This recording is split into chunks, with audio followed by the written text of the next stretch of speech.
बहुत से स्टूडेंट्स को सब्जेक्ट निकालना नहीं आता, कंफ्यूज हो जाते हैं। तो एज आई टोल्ड यू कि आप मेन वर्ब से कौन का क्वेश्चन पूछ लीजिए और जो भी आंसर निकल कर आए वही हमारा सब्जेक्ट है। अब देखिए यहाँ पे मेन वर्ब क्या है, बढ़ता जा रहा था। कौन बढ़ता जा रहा था, मेरा उत्साह, तो यही हमारा सब्जेक्ट है, राइट। तो हमेशा की तरह आज अगेन मैं आपके लिए कुछ इंपॉर्टेंट फैक्ट्स लेकर आई हूँ, ऐसे ही वोकैब कह सकते हैं, ऐसे स्ट्रक्चर्स आप कह सकते हैं जो कि आप अपनी डेली लाइफ में यूज कर सकते हैं, राइट। तो वीडियो के लास्ट तक आपको बने ही रहना है। Hello everyone, welcome again my YouTube channel earth English classes. अगर अभी तक आपने मेरा चैनल सब्सक्राइब नहीं किया है, do subscribe my channel and please like the video. Okay, देखिए सबसे पहले स्ट्रक्चर जो हम कवर करेंगे दैट इज फॉर आलतू फालतू या फिर ऐसी वैसी। अब देखिए ये ऐसी वैसी भी हो सकता है, ऐसा वैसा भी हो सकता है, या फिर ऐसे वैसे भी हो सकता है। ये according to the subject change हो जाएगा। तो चलिए जानते हैं, आलतू फालतू या फिर ऐसी वैसी मतलब कि बेकार, है ना। कि जैसे कि मुझे आलतू फालतू लोग पसंद नहीं है, तो मीन्स मुझे बेकार लोग पसंद नहीं है, मैं कोई आलतू फालतू नहीं हूँ, तो उस टाइप में मीन्स मैं यूजलेस नहीं हूँ, उस टाइप से हम इसको यूज करते हैं। तो इसके लिए आपको यूज करना है रिफ्रेश, राइट। एंड रिफ्रेश के बाद हम जो भी नाउन होगा वो यूज करेंगे, बट अभी याद रखिएगा कि आलतू फालतू या फिर ऐसा वैसा के लिए हम यूज करेंगे रिफ्रेश, राइट। तो हम यूज करने वाले हैं इसके लिए रिफ्रेश। फर्स्ट एग्जांपल है, मुझे आलतू फालतू चीजें पसंद नहीं है, ठीक है। लिमिटेड होनी चाहिए चीजें, बस आलतू फालतू नहीं चाहिए चीजें। तो सेंटेंस देखिए, पसंद नहीं है प्रेजेंट इंडेफिनिट का है, आई के साथ हम डू का यूज करेंगे एंड डोंट हम यूज करेंगे बिकॉज नेगेटिव सेंटेंस है। I don't like refresh articles या फिर refresh stuff, I don't like refresh stuff. Sentences, I don't like refresh stuff. Okay, next, आलतू फालतू बातें करना बंद करो, मीन्स ये जो बेकार की बातें कर रहे हो मेरे सामने मत करो, ये बंद करो। ओके, तो सेंटेंस हो जाएगा, क्योंकि इंपेरेटिव है, मना की जा रही है, तो हम यूज करेंगे stop, stop talking refresh, stop talking refresh, right. Sentences, stop talking refresh. Okay, next one, मैं आलतू फालतू लोगों से दूर रहता हूं, मैं आलतू फालतू लोगों से दूर रहता हूं। तो सेंटेंस हो जाएगा, I maintain distance from refresh people, I maintain distance from refresh people, right. Sentences, I maintain distance from refresh people. एक और सेंटेंस जैसे कि मैं कोई ऐसी वैसी लड़की नहीं हूं, तो I am not a refresh girl, वह ऐसा वैसा लड़का नहीं है, he is not a refresh boy, ऐसे हम बना सकते हैं, राइट। तो स्क्रीनशॉट लेना चाहते हो तो ले लीजिए।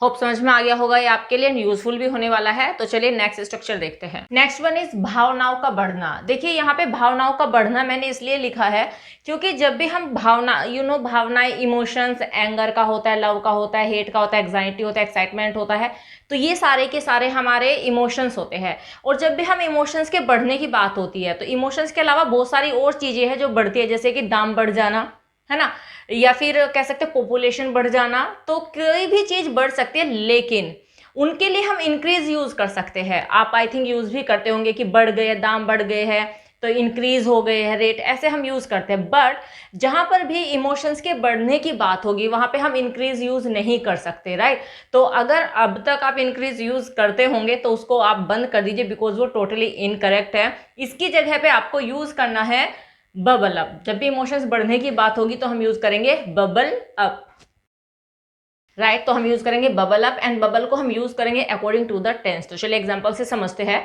फर्स्ट एग्जांपल है, उसका गुस्सा बढ़ता ही जा रहा है, उसका गुस्सा बढ़ता ही जा रहा है। अब देखिए प्रेजेंट कंटीन्यूअस का सेंटेंस है, इजारम का यूज करते हैं, मेन वर्ब की फोर्थ फॉर्म यूज होती है, राइट। सब्जेक्ट है इसमें उसका गुस्सा, उसका गुस्सा। देखिए ये बन जाता है एक कंपाउंड नाउन, एंड नाउन ही किसी भी सेंटेंस का सब्जेक्ट हो सकता है, प्रोनाउन भी हो सकता है, बट यहाँ पे हमारे पास है कंपाउंड नाउन। तो हिज एंगर, प्रेजेंट कंटीन्यूअस का एंगर सिंगुलर नंबर है तो इज का यूज करेंगे, his anger is bubbling up, his anger is bubbling up, right. Sentences, his anger is bubbling up, उसका गुस्सा बढ़ता ही जा रहा है। ओके, नेक्स्ट वन, उसके प्रति मेरा प्यार और बढ़ गया है, उसके प्रति मेरा प्यार और बढ़ गया है। प्रेजेंट परफेक्ट में हम इसको बनाने वाले हैं। तो क्या बढ़ गया है, मेरा प्यार, किसके लिए, उसके प्रति। तो पहले मेरा प्यार यहाँ पे सब्जेक्ट है, क्योंकि क्या बढ़ा, सब्जेक्ट निकालने के लिए आपको वर्ब से क्या का क्वेश्चन पूछ लो या फिर कौन का क्वेश्चन पूछ लो तो सब्जेक्ट निकल कर आ जाता है।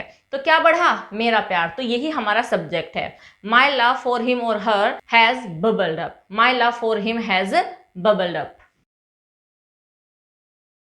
Right sentence is my love for him has bubbled up, her भी हो सकता है यहाँ पे, नो प्रॉब्लम। एंड ये जो फॉर है, फॉर हिम, इसे हम लास्ट में भी रख सकते हैं, ऐसे भी कह सकते हैं my love has bubbled up for him. But आप जिससे जो रिलेटेड है उसको पास में ही रखें तो ज़्यादा बेटर होगा। तो सेंटेंस है माई love for him has bubbled up. Right, next sentence है रिजल्ट के लिए मेरा उत्साह बढ़ता ही जा रहा था। ये मैंने पास्ट का ले लिया है, ठीक है, कोई से भी टेंस में बन सकता है, जिसमें आप बनाना चाहो उसमें बन सकता है। और ये मैंने लिया है पास्ट कॉन्टिन्यूअस का, बढ़ता ही जा रहा था। उत्साह होता है एक्साइटमेंट, रिजल्ट आने वाला था, जब रिजल्ट आता है तो हर कोई एक्साइटेड होता है। वैसे आजकल कोई फेल तो होता ही नहीं है, तो ये देखने के लिए कि मैं फेल हूँ या पास हूँ, ये तो कोई एक्साइटमेंट नहीं होती। बट हाँ, बहुत कम चांस होते हैं कि कोई फेल होता है, लेकिन हाँ पास तो हम हो जाएंगे, ये तो हमें श्योरिटी है। बट कितने मार्क्स आने हैं उसके लिए एक्साइटेड रहते हैं स्टूडेंट्स, राइट। तो वहीं से सेंटेंस है रिजल्ट के लिए मेरा उत्साह बढ़ता ही जा रहा था। तो सब्जेक्ट कौन है इसमें, कौन बढ़ रहा था, मेरा उत्साह, तो यही हमारा सब्जेक्ट है। My excitement for result was bubbling up. My excitement for result was bubbling up. Right. तो सेंटेंस हो गया My excitement for result was bubbling up. तो होप समझ में आ गया होगा आपको। स्क्रीनशॉट लेना चाहते हो तो ले लीजिए।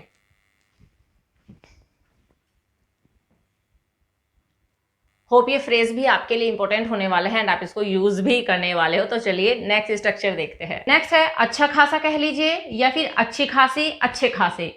According to the subject depend करेगा कि हमें अच्छा खासा यूज करना है या फिर अच्छी खासी यूज करनी है या फिर अच्छे खासे यूज करना है, right. And it means a sufficient amount of something, किसी चीज का एक सफिशिएंट जो अमाउंट होता है या फिर कुछ भी ऐसी चीज जो सेटिस्फाइड है उसको हम अच्छा खासा कह देते हैं। ओके, तो देखिए इसके लिए आपको यूज करना है a fair bit of something, a fair bit of something,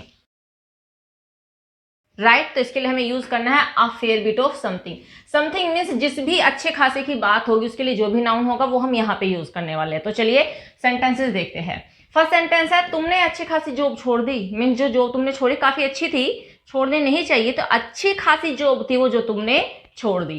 तो देखिए पास्ट इंडेफिनिट का है, मेन वर्ब के सेकंड फॉर्म का यूज करेंगे। वर्ब है छोड़ना, छोड़ने के लिए हम यूज करते हैं लीव, लीव की सेकंड फॉर्म होती है left. You left a fair bit of job, you left a fair bit of job. Right sentence is you left a fair bit of job. तो जॉब छोड़ दी तुमने अच्छी खासी, राइट। नेक्स्ट, मैं अच्छा खासा कमा लेता हूँ। अच्छा खासा कमाना, क्या कमाने की बात हो रही है यहाँ पे, पैसे कमाने की बात हो रही है, तो राइट। तो मनी मैंने यहाँ पे नहीं लिखा कि मैं अच्छा खासा पैसा कमा लेता हूँ। अगर मैं ये कहता हूँ या कहती हूँ कि मैं अच्छा खासा कमा लेता हूँ तो वहां पे पैसे की ही बात होती है। ओके, कमा लेता हूँ प्रेजेंट इंडेफिनिट का सेंटेंस है ये, और पॉजिटिव सेंटेंस है तो वर्ब की फर्स्ट फॉर्म यूज करेंगे। कमाने के लिए हम यूज करते हैं earn. I earn a fair bit of money, I earn a fair bit of money, right. Sentence is I earn a fair bit of money. अब देखिए यहाँ पे रेस्पेक्ट भी कमाई जाती है ना। क्या रेस्पेक्ट भी, अगर मैं बोलूं कि उसने अच्छी खासी रेस्पेक्ट कमा ली है, मीन्स ऐसे काम किए हैं कि वो रेपुटेड हो गया है या फिर उसकी रेस्पेक्ट होने लगी है, तो रेस्पेक्ट भी कमाई ही जाती है, ऐसे ही नहीं मिल जाती किसी को। तो अगर यही सेंटेंस है कि उसने अच्छी खासी रेस्पेक्ट कमा ली है, he has earned a fair bit of respect, ऐसे बना सकते हैं। ओके नेक्स्ट, इस काम में अच्छा खासा अनुभव चाहिए, तो चाहिए की बात हो रही है एंड नीड का हम यूज करेंगे यहाँ पर, वॉन्ट का तो यूज नहीं होगा, नीड का यूज करेंगे। किस काम में चाहिए, इस काम में चाहिए, और क्या चाहिए, अच्छा खासा अनुभव। अभी इससे पहले वाली स्लाइड में मैंने आपको बताया था सब्जेक्ट कैसे निकालना है, वर्ब से पूछ लीजिए कौन का क्वेश्चन, तो वर्ब क्या है हमारे पास, चाहिए, चाहिए, राइट। कौन चाहिए, अच्छा खासा अनुभव, राइट। तो क्योंकि इतना बड़ा सेंटेंस या इससे भी बड़े बड़े सेंटेंसेस होते हैं तो वहां पे लर्नर्स या फिर स्टूडेंट्स कंफ्यूज हो जाते हैं कि सब्जेक्ट है क्या इसमें। तो मैंने बहुत इजी सा तरीका आपको बताया, बस वर्ब को फाइंड आउट करना है, उससे क्या या कौन का क्वेश्चन पूछ लो, सब्जेक्ट आपके पास आ जाएगा निकलकर अपने यहाँ पे ही, राइट। तो इसमें है हमारा सब्जेक्ट अच्छा खासा अनुभव चाहिए, राइट। तो देखिए सेंटेंस हो जाएगा a fair bit of experience is needed in this job, ठीक है, इस काम में, इन दिस जॉब कह लीजिए, इन दिस वर्क कह लीजिए, कुछ भी कह सकते हैं, ठीक है। A fair bit of experience is needed in this work, right. ये तो ऐसे बना लीजिए, या फिर इट नीड्स, तो फिर हम प्रेजेंट इंडेफिनिट में बनाएंगे, अभी भी प्रेजेंट इंडेफिनिट में ही बनाया हमने पैसे, it needs a fair bit of experience in this work.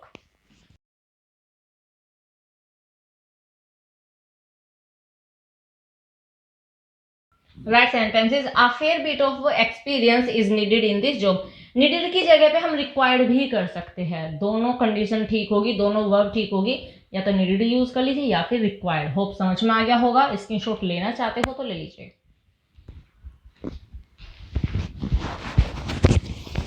काफी अच्छा स्ट्रक्चर है जो हम अपनी लाइफ में यूज करते हैं। तो चलिए एक और स्लाइड देख लेते हैं।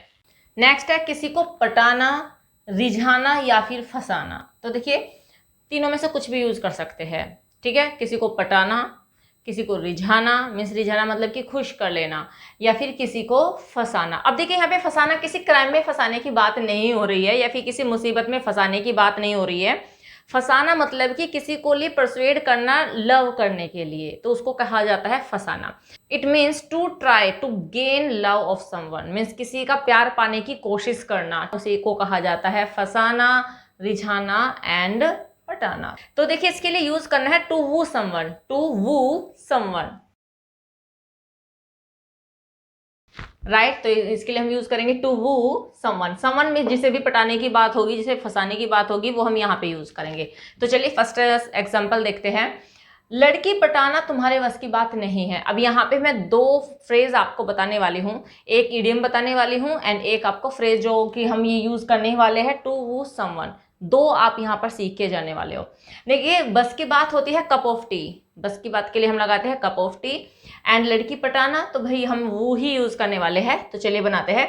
अब देखिए पटाना, लड़की पटाना, यहाँ पे हम पटाने को जीरेंड की तरह यूज करने वाले हैं। तो स्टार्टिंग में हम वो को ले आएंगे, इसमें आईएनजी का यूज करेंगे। Wooing the girl is not your cup of tea, wooing the girl is not your cup of T.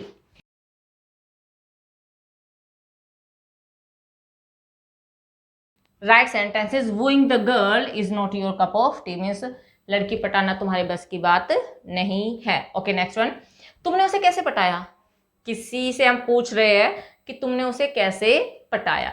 अब उसे का नहीं पता कि किसी लड़की को पटाने की बात हो रही है या फिर किसी लड़के को। पास्ट इंडेफिनिट का सेंटेंस है, इंटरोगेटिव है, डिड का यूज करते हैं। How did you woo her,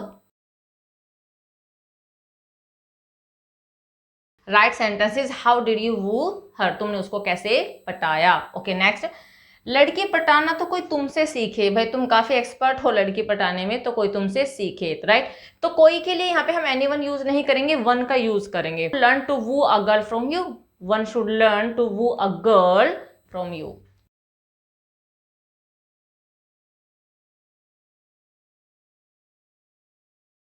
right sentence is one should learn to woo a girl from you, तो लड़की पटाना तो कोई तुमसे सीखे। होप समझ में आ गया होगा, स्क्रीनशॉट लेना चाहते हो तो ले लीजिए। तो इस वीडियो में हमने 4 इंपॉर्टेंट स्ट्रक्चर्स कवर कर लिए हैं और चारों ऐसे ही है जो कि आप अपनी लाइफ में यूज कर सकते हैं एंड हम हिंदी में तो यूज करते ही करते हैं। तो बस इस वीडियो में इतना ही, मिलते हैं नेक्स्ट वीडियो में कुछ और इंपॉर्टेंट फैक्ट्स को लेकर। Till then bye bye, take care, stay healthy and keep learning.